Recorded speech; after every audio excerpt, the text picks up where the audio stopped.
Vocês já ouviram falar no hermafrodito? Sabem que criatura mitológica é essa? Já ouviram falar em Afrodito? E o que esse arquétipo tem a ver com o planeta Saturno, que está regendo o ano de 2024? Me acompanhem que eu vou falar sobre tudo isso.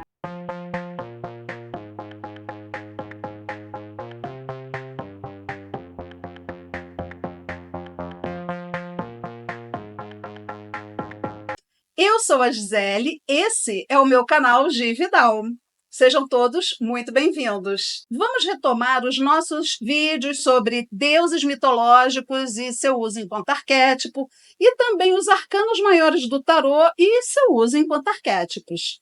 Quem acompanha os meus vídeos vai notar que eu estou pulando a ordem do tarô, tanto para falar sobre deuses mitológicos, quanto para falar sobre os arcanos maiores. É porque eu quero entregar para vocês os arquétipos referentes ao momento astrológico atual, para todos nós criarmos a frequência certa para o sucesso, para a gente aproveitar da melhor maneira as energias de Saturno, Plutão e Netuno. Aliás, pessoas, eu tenho outro canal aqui no YouTube, junto com meu amigo Márcio Souza, meu amigão de coração. E no último vídeo nós falamos sobre sistema solar. Deem uma olhadinha lá nos vídeos do canal Que Tanto Assunto é Esse, combinado? Se vocês gostarem, inscrevam-se no canal Que Tanto Assunto é Esse, tá bom?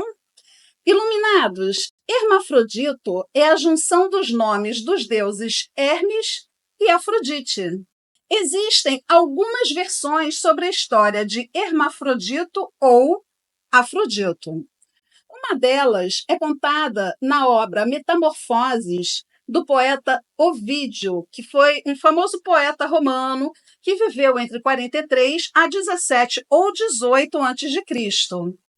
Hermafrodito era fruto de uma relação de adultério entre o deus Hermes e a deusa Afrodite. Ao nascer, ele foi levado pelas ninfas para o Monte Ida, que era uma montanha sagrada da Frígia, hoje conhecida como Turquia. Hermafrodito possuía uma beleza sem igual. Ao completar 15 anos, Hermafrodito, cansado daquela vida com as ninfas e também de ficar lá só no Monte Ida, ele fugiu, né? Ele estava cansado, então assim, ele viajou para Lícia e foi para Cária. Tudo isso fica naquela região da Turquia. Na cidade de Cária, ele foi andar pelo bosque, perto ali de Halikarnasso, hoje conhecida como Bodrum, também na Turquia, tudo na Turquia. Neste lugar, Hermafrodito encontrou uma náiade. Náiade é uma ninfa de água doce. Essa náiade que ele encontrou se chamava Salmacis. Quando Salmacis olhou para a beleza do rapaz, ela foi tomada assim por um desejo ardente por ele. Então ela tentou seduzir Hermafrodito de tudo quanto foi jeito e maneira. Só que ele rejeitou ela, né? Aí, como ela sumiu ali do pedaço do lago onde eles estavam, né? Ele pensou assim: acho que eu me livrei dessa chata, né? Dessa náiade chatona. Ele pensou que ela tinha ido embora. Só que, o que ele fez? Ele tirou as roupas porque ele queria tomar um banho no lago onde ele encontrou ela. Ele tirou as roupas e entrou nas águas do lago. Salmacis, essa danadinha, que não havia ido embora, ela saiu de trás de uma árvore e mergulhou no lago. Ela basicamente agarrou o garoto e beijou ele violentamente. Hermafrodito lutou para sair dos braços de Salmacis, mas enquanto ele lutava, a náiade... Olha só, gente, aqui eu vou dar uma pausa para falar para vocês. Vocês já ouviram falar naquela frase assim, já ouviram essa frase? Temos que tomar cuidado com o que pedimos? Escuta agora o que aconteceu. A náiade, gente, ela invocou os deuses e pediu que ela e o Hermafrodito nunca mais fossem separados. O que os deuses fizeram? Atenderam o desejo de Salmacis, né? O que aconteceu? Os corpos de Salmacis e Hermafrodito foram fundidos, originando um ser intersexo, com as características sexuais tanto masculinas quanto femininas. Hermafrodito, ele ficou com o peito cheio de aflição e vergonha, então o que ele fez? Ele amaldiçoou o lago, tá? Ele também fez lá a invocação dele e amaldiçoou o lago. E ele pediu para que todos que se banhassem ali tivessem o mesmo destino que ele recebeu. Pessoas, a androginia de Hermafrodito exprime a totalidade, a coincidência dos contrários, uma situação de plenitude e de poder, principalmente sexual. A junção dos corpos de Hermafrodito e Salmacis transformou 2 em 1, certo? Assim, o que está exprimindo isso? Autonomia, força e totalidade. É a representação do mistério da realidade, como um todo, transcendendo, ultrapassando a limitação dos contrários. Representa um ciclo perfeito de equilíbrio entre opostos, sem a desvalorização de um em relação ao outro. A gente pode encarar essa situação como a representação do yin e yang que vai aparecer aqui na tela, ou seja, é o perfeito equilíbrio. Esse arquétipo, gente, pode ser utilizado por quem deseja desenvolver alguma atividade equilibrada, de forma equilibrada, com realizações em várias áreas da vida. Através desse arquétipo, o que a gente consegue adquirir? Harmonia, correspondência entre diferentes planos de existência, ou seja, se você busca uma relação espiritual, se quiser aprender a dança da vida, esse é o arquétipo. Aliás, essa é a temática, tá, de um ano regido por Saturno, dentro do grande ciclo de Saturno. Eu já falei isso com vocês. Quem não sabe o que é isso, assista meu último vídeo, tá bom? O planeta Saturno, ele pode nos mostrar que tudo está perfeito como está, caso a gente tenha seguido pelo caminho correto.